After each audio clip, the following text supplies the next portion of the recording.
Net neutrality, net neutrality. Support for the public arts. And I think now it stands on its own. And talking about the budget this week, and then all of a sudden, in the middle of talking about the budget, all of a sudden, an omnibus. I represent the 13th District of California. If you hear through a petition or otherwise, on Veterans Day and every day, we must redouble our efforts. Pushing away, leaving no child behind, coming to a more realistic way. It has driven away jobs, pushed down wages. Don't take us to war. We've had enough. I'm proud to join Attorney General Schneiderman in the call to protect workers' rights in the U.S.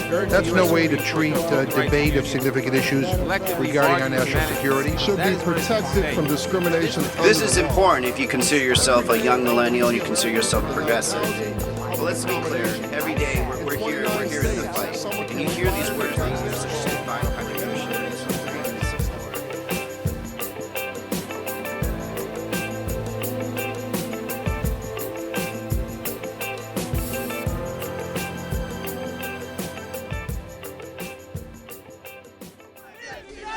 What we are saying loudly and clearly is $7.25 an hour. The current federal minimum wage is a starvation wage. It's got to be raised to a living wage.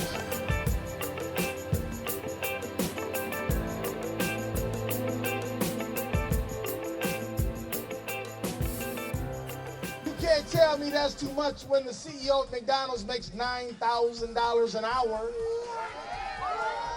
You can't tell me it's too much when we're giving tax breaks away to these big companies.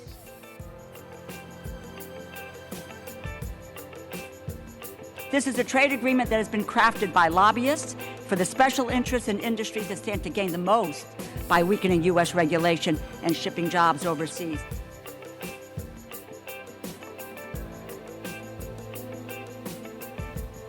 For 20 years, our nation's trade policy has been failing American workers and the businesses that want to invest in this country.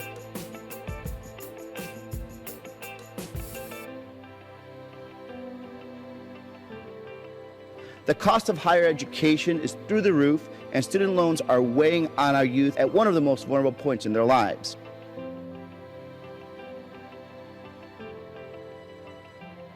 It is our responsibility to ensure that future generations have the same opportunities that our parents and grandparents had to higher education without the burdensome student loan that we now carry.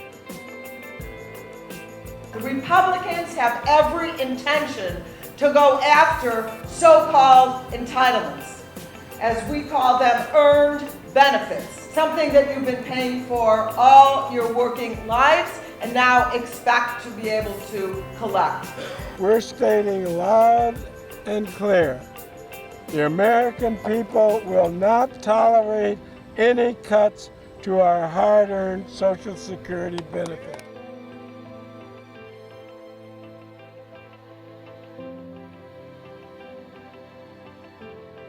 Corporate America has done really, really well in possibly some of the worst economic times in this country. To ask them, for the sake of the nation and the American people, to balance that and to pay for the investments we have to make for the future, I don't think it's too much to ask to expand Social Security, to make sure that everybody gets health care.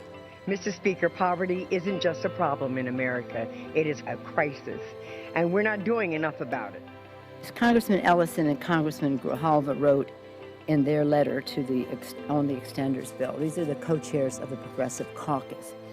While we agree on the importance of providing permanent extensions for key refundable tax credits that benefit working families, we are concerned that the current agreement is weighed too heavily toward corporate America.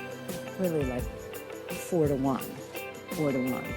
These corporations are reaping record corporate profits while leaving families to struggle and taxpayers on the hook.